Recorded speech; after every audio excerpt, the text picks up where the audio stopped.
Hi Taurus, this is Jav. Welcome pa sa ating channel. By the way, Taurus, this is time-lapse reading. Gamitin ang reading na ito bilang gabay lamang.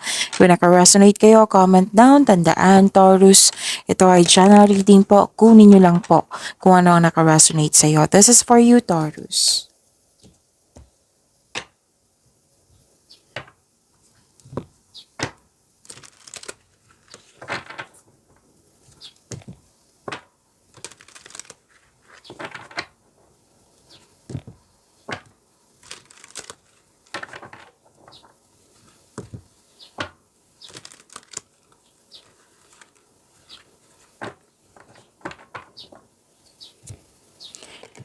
This is for you, Taurus.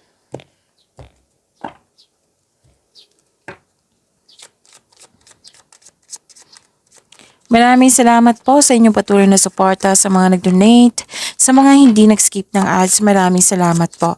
Sa mga hindi pa nag-subscribe, subscribe na po kayo at click bell notification para malaman nyo na may bago tayong video. Para sa mga gustong magpa-reading, comment pa kayo ng personal reading. Again, comment kayo ng personal reading and check my reply sa comment section.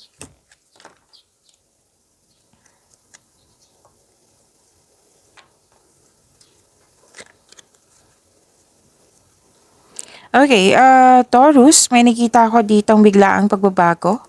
Oo, may separation ako nakikita dito. Maraming case ng separation, ha? Pwedeng literal na separation, pwedeng separation of responsibilities, pwedeng space, gusto niyo mapag-isa, pwedeng long distance, pwedeng closure, end of contract, you put limitation. Oo, may concern dito sa isang tao na mataas ang ego. Oo, may asikasuhin kayo sa malaking building. Parang nakaschedule na ito or ginawa mo na. Nakatanggap kayo ng tulong or regalo. At kitang-kita ko yung recognition dito and love is blooming and may abundance po. So, claim nyo po. Nakikita ko yung happiness mo dito. And proposal, pwedeng deal, commitment, agreement, promises sa isang tao or di kaya may nangyaring signing of contract or di kaya may nag-uusap sa marriage contract. Pwedeng may kasal, ikakasal, ano pa, proposal, opo. Pwede din bagong connection sa isang tao or di kaya kakasimula sa trabaho or kakasimula sa project or kakasimula sa relasyon. Yan. So, ang ganda. Claim niyo po, Taurus.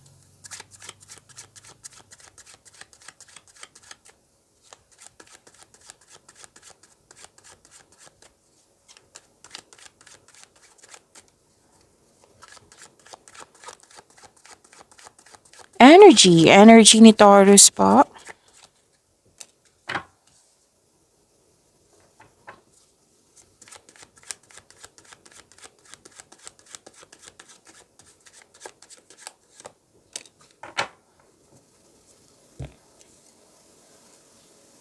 Kung may napansin kayo na repeating message, yan po yung pinupush ng course nyo.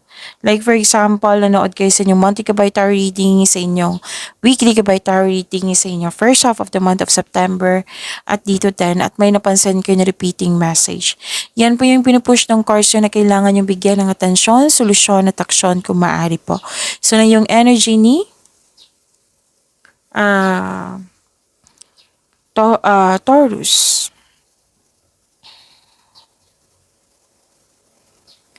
Granted yung manifestation mo, nagkaroon ng solid beginnings, may mabuting balita po ukol sa bagay na papasukan. Like for example, job application, scholarship application, loan application, at iba pa, basta po natanggap. Okay? Pwede din kakasimula mo sa trabaho, sa negosyo, or sa project, or pwede din sa connection mo sa isang tao. Pero most likely to sa career and money to. Kasi may nakita akong financial growth dito. Na lumabas din siya dito, 'di ba? Na may bagong simula. Oo. And ang sabi ng card dito, maging bukas din kayo sa mga advice ng nakakatanda sa iyo or may well experience sa yung layunin sa buhay, which is lumabas din siya dito. Yun na may kausap ka. And, okay, bagong simula to eh. Tapos, gumagawa ka ng paraan dito para magkaroon ng dagdag income. And you're very focused sa inyong mga ginagawa ngayon na hindi kayo nagmamadali.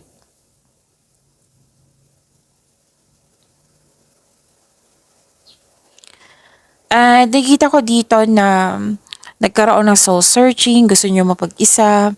You can restore your energy by spending time with yourself. Para sa pagbalik mo, restored na yung energy mo. Pero then,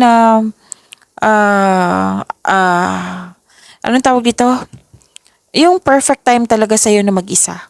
O, gusto mo ng pahinga, space, cool off ba ito? Or di kaya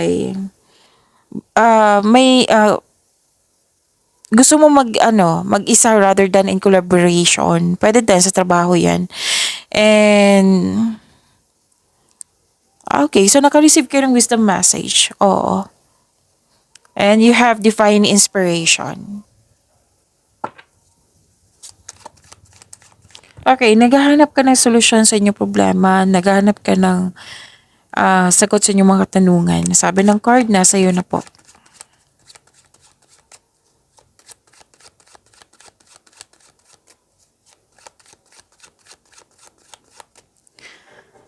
Career and money po ni Taurus.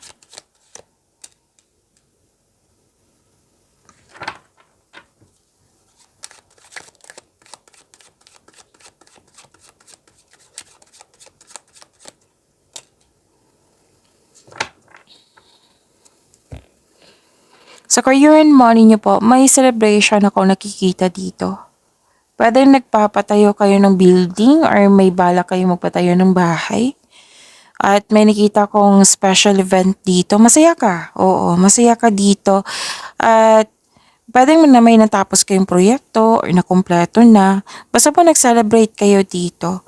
Oo, ang ganda nito kasi nag-celebrate kayo, mas ma-attract mo yung, magkakaroon siya ng increase sa, what I meant is, magkakaroon siya ng positive opportunity sa inyong buhay. Ma-increase yung positive energy flow mo. Kasi nag-celebrate ka na-acknowledge mo yung bigay ng ating Panginoon sa iyo. Okay? So, you deserve to celebrate your success.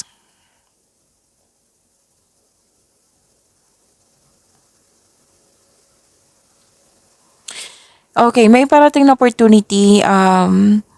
Nagkaroon lang nga ng alinlangan. Sabi ng card dito, wag po daw kayo mag-alinlangan sa opportunity na ito kasi magbibigay ito ng kaunlaran sa iyo. Sabi ng card, tanggapin nyo po, galingan nyo kasi magkakaroon siya ng recognition at dadagsay yung opportunities.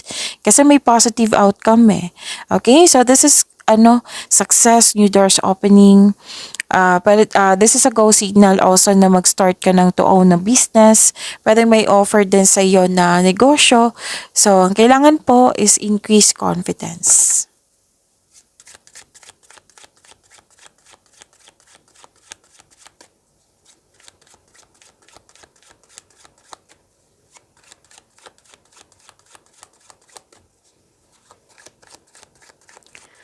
Love life, self-love, partnership, and romance ni Taurus.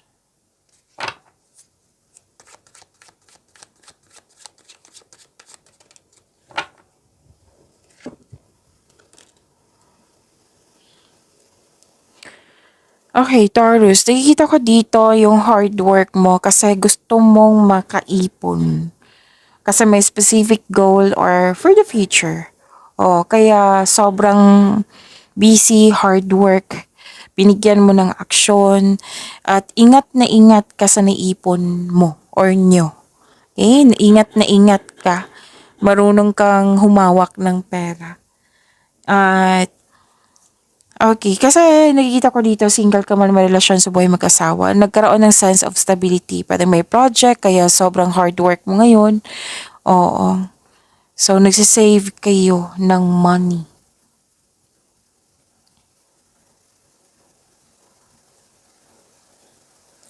So, you have a wonderful romance, loving, maalaga, at compassionate partner or kayo. Ito. Pwede din parating to sa'yo sa mga single dyan na marunong magbalanse sa kanyang emotion. Pwede yung partner nyo to or parating pa na tao sa inyo. Nagkaroon ng time sa family. May nanganak, may nag-aalaga, pwede may nag-aalaga sa iyo ng mother figure or di kayo ito nag-aalaga. Pwede din nagkaroon ng panahon sa mga bata or sa inner child mo, sa family. Yan, pag-aalaga to eh. So pagyamanin niyo po yung blessings sa binigay sa inyo, Taurus. See you tomorrow. Maraming salamat.